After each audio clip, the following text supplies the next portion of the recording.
Nous sommes toujours en direct sur TV Finance et Boursorama.com. Il est 9 h, on va faire un point sur l'ouverture du CAC 40 et pour analyser tout ça, nous retrouvons Christophe Douane, stratégiste marché chez Buy Trading.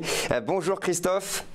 Bonjour. Alors on l'a vu vendredi, le CAC 40 a terminé en nette baisse, il a terminé à moins 0,95%, affecté par une conjonction de facteurs dont les nouvelles craintes au sujet du budget italien et des inquiétudes par rapport au taux d'intérêt américain.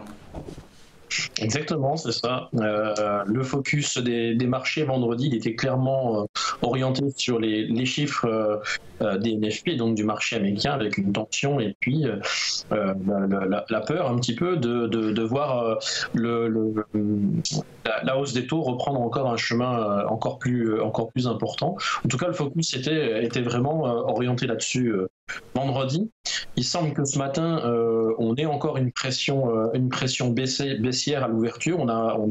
Au niveau des futurs, on a ouvert un petit peu plus haut que vendredi, mais ça a été de très courte durée et on a un enfoncement très court terme, en tout cas marqué ce matin, puisqu'on est en ouvre à 5330 avec moins 0,45 de baisse dès l'ouverture. On sent une tension, en tout cas un focus qui continue sur le même rythme que celui de vendredi. Oui, et ce malgré les annonces du ministre de l'économie italien qui a prévu 1,5% de croissance pour le pays en 2019 et 1,6 et 1,4% pour les années successives. Ça, on n'a pas l'impression que ça rassure le marché. En effet, c'est vrai que les investisseurs, en tout cas, sont restés sur la première annonce il y a une semaine, 10 jours maintenant, qui était le fait qu'ils ne tiendraient pas les 2,4% de taux d'endettement, du moins de taux d'endettement. Voilà, donc il a ouvert, le CAC 40 a ouvert donc à moins 0,40% et à 5337 points. Voilà, donc on est toujours sur une baisse pour le CAC 40. Tout à fait.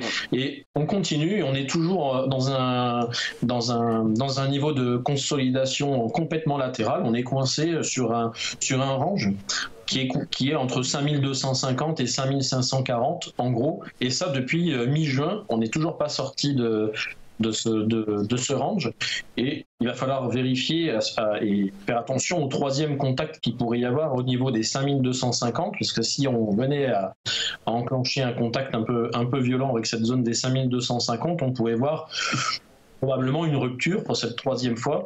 En tout cas, si ces 5250 venaient à être touchés, il va falloir bien reprendre, les acheteurs reprennent bien la main, parce que ça fait quand même donc 3 fois que la résistance des 5530 est touchée, et ça serait la troisième fois que le support des 5250 aussi.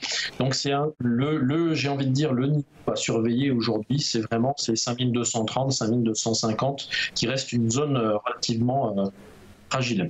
Alors du côté des valeurs pétrolières, elles avaient récemment progressé. Là, elles ont subi des prises de bénéfices dans le sillage de la baisse des cours du baril. Comment ça peut évoluer ?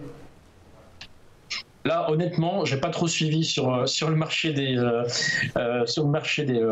matières premières. J'étais vraiment focus sur les marchés des indices. J'ai pas trop d'informations à vous communiquer sur ce. D'accord. Pas de problème. Pas de problème. Merci beaucoup Christophe Douane, un stratégiste, je le rappelle, marché chez Buy Trading.